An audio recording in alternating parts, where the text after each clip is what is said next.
These are the words of Theodore Roosevelt, shortly after he returned from an African safari on August 10, 1910. He was speaking to his idea of a new nationalism. In this speech, which he delivered to a group of Civil War veterans, he outlined his distrust, his anger, and his plan on how to deal with increasingly violent, powerful, and connected businesses.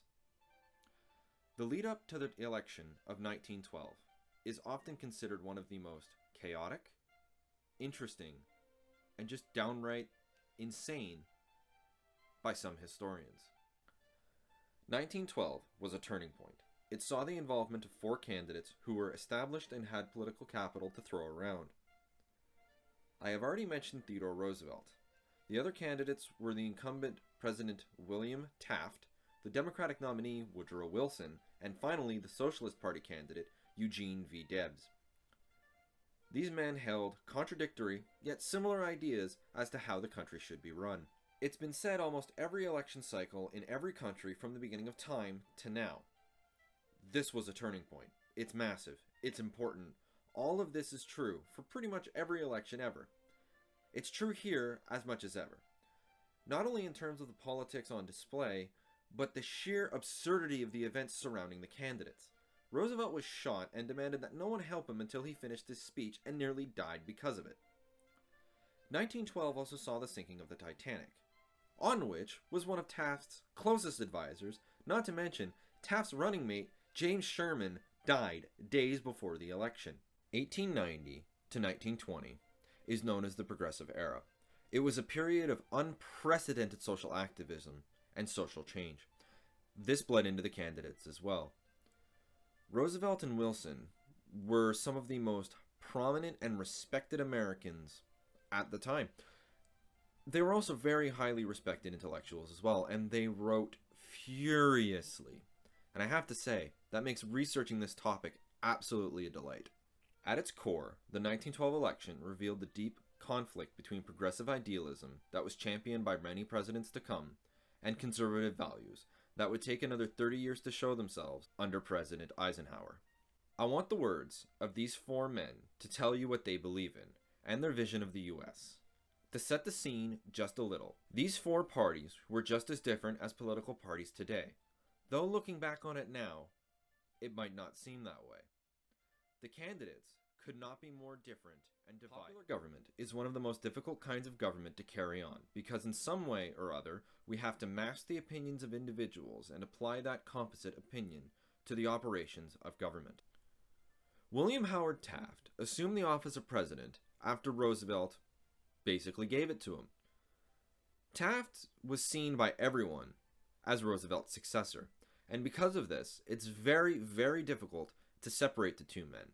It's next to impossible to talk about Taft without first talking about Roosevelt, but I'm going to do my best. Taft was running on a platform of essentially being the only one who wanted to just continue ruling as president. Interestingly enough, Taft returned to the pre-1888 convention of the sitting president not campaigning. Smart. Because of this, it's even more difficult to find anything from the year of the election. One major source for Taft's position is his only public speech and letters he wrote during the campaign. What I attempted to do in my administration was carry out Mr. Roosevelt's policies. Taft said this during a May 4th speech in Maryland and deliberately mentioned how he persecuted Standard Oil and tobacco companies. Taft had to present himself as a continuation of Roosevelt. It's very difficult to do this while you are not campaigning and getting the message out there. This was Taft's ultimate failure. He failed to show the American people that he is capable and should continue ruling as president. This can not only be seen in the outcome of the vote, but in the nonpartisan cartoons that showed up all over the country belittling him. In the end, it was Taft's inaction that doomed him. He committed the cardinal sin of politics. He got comfortable. One of the chief factors in progress is the destruction of privilege. To Roosevelt, the world was changing fast. He wanted to be the one to guide the U.S. through that change. He wanted to continue on his program of trust busting and cracking down on big business, something he felt that Taft had broken away from. Roosevelt felt like he was in it for the individual. He wanted to help the little guy. He wanted to make the US a better place for each and every individual citizen, while also extracting a fair deal from the big companies. Wealth should be the servant, not the master of the people. It was this mentality that made Roosevelt flee the Republican convention and officially accept the nomination of the new Progressive Party, which Roosevelt would affectionately call the Bull Moose Party. Knowing that he would have to attract as many supporters as possible early on, he presented himself as the fix for Armageddon, and that the Progressive Party was fighting for God. It's important to note that before the campaign period leading into the election that Roosevelt and Taft were very good friends, and their rift was something that was well documented. This schism was in the public mind, so much so that one person shouted at Roosevelt to discuss Taft. Roosevelt responded, "I never discuss dead issues." Cold-blooded. Roosevelt knew that his main competition was going to be from Wilson. He also wanted to avoid talking about Debs and the Socialist Party. He knew very well that their platforms were too similar to be mentioned together. The Progressive Party platform had many positions that would become standard, such as social insurance for the elderly, an 8-hour workday, farm relief, workers' comp for work-related injuries, an inheritance tax, and a constitutional amendment for a federal income tax, and many things that are not in place yet.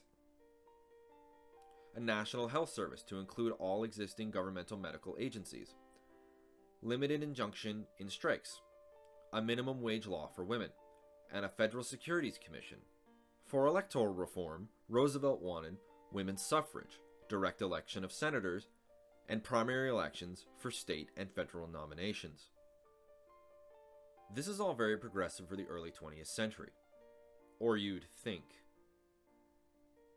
Roosevelt's new nationalism was a natural progression of his trust-busting ways, and could even be seen as its natural successor. This entailed the preservation of the American worker, something that Roosevelt was very interested in. I believe that he truly cared for the American people on his campaign.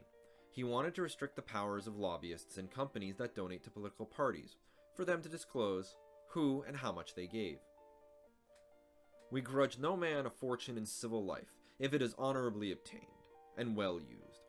It is not even enough that it should have gained without doing damage to the community. We should permit it to be gained only so long as the gaining represents benefit to the community. It came in the process of evolution and grows with the growth of the forces that created it. This is what Eugene Debs said in an undated speech of his acceptance for the nomination of the Socialist Party. Eugene V. Debs was a man of great passion and little success. He believed very strongly in the betterment of the everyday worker, going so far as to say that the Republicans are the party of the capitalists, the Democrats are the party of the middle class, and the Socialists are the party of the working class. Keep in mind, he said this before Roosevelt entered the election. If the progressives wanted what could be described as sensible change, the Socialist Party wanted to take it past Roosevelt's logical conclusion and force social change. He wanted to dismantle the current political parties for their support of capitalism. For Debs, it was a zero-sum game. If you did not fight for the common worker at every given opportunity, then you were the problem. The Socialist Party platform included collective ownership of railroads, wire and wireless communications, all forms of social means of transportation, other than rail shipping. Immediate acquirement by the state of all train elevators, stockyards, and so on. Shortening of the workday, rest periods, i.e. weekends, workshop inspections, and a minimum working age of 16.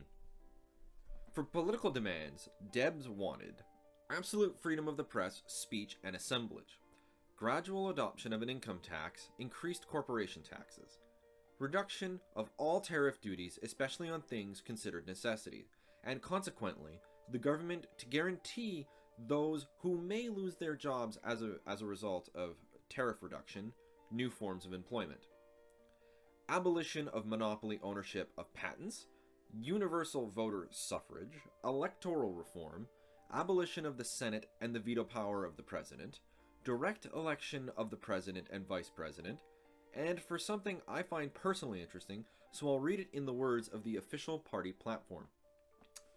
The abolition of the power usurped by the Supreme Court of the United States to pass upon the constitutionality of the legislation enacted by Congress.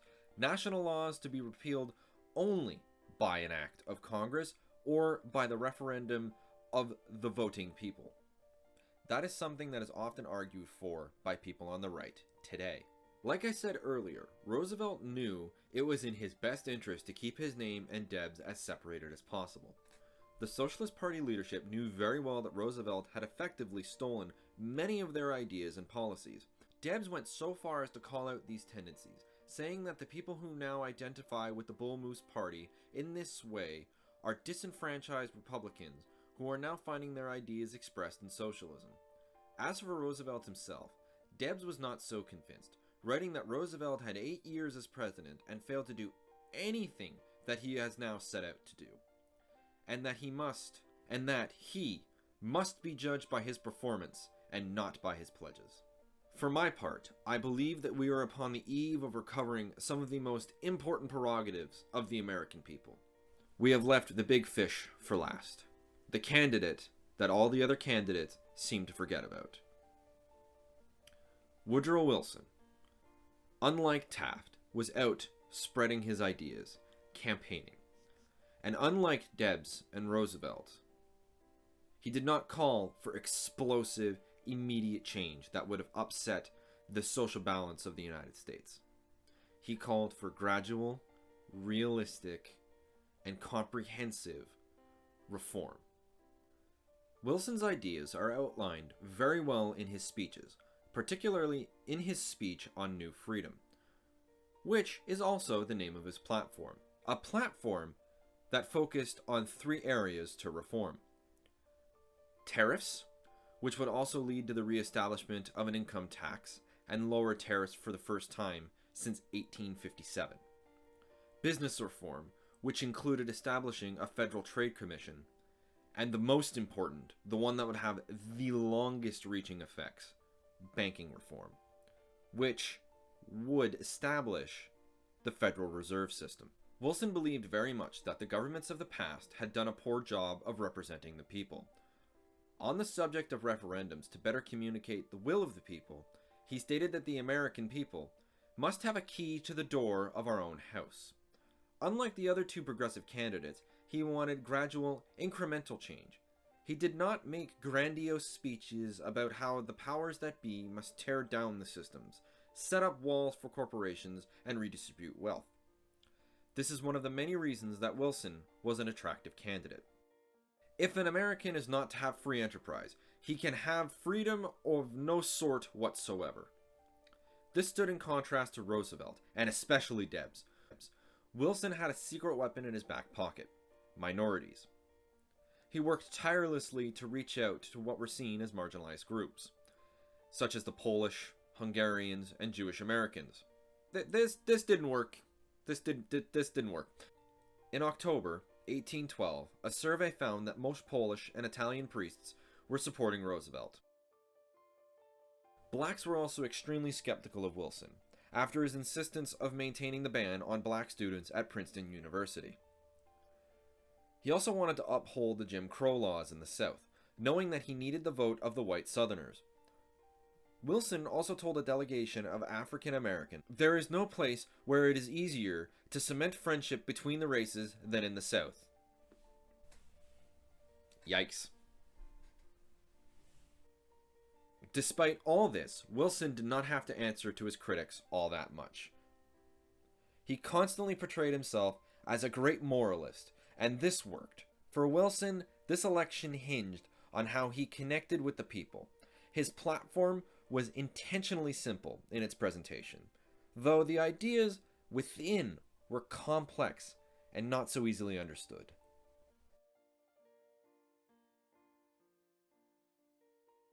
This election was quite possibly the most influential in US history up to this point, and has to rank somewhere in the top 5.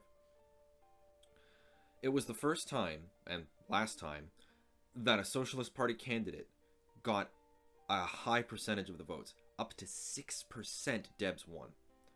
It was also, as of 2020, the last time that a non-Republican or Democrat came in second.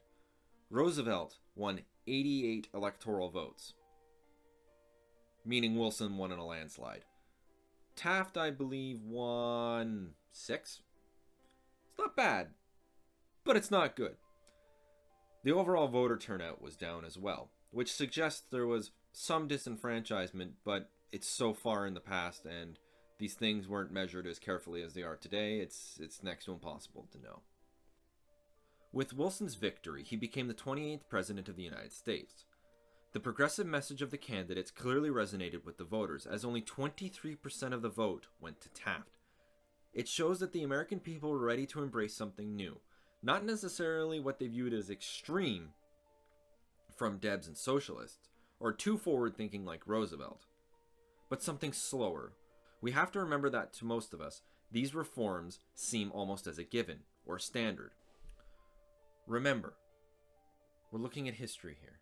We can't let what we see today and our perceptions tint how we see things as they were. All of these men presented interesting, revolutionary, and forward-thinking ideas.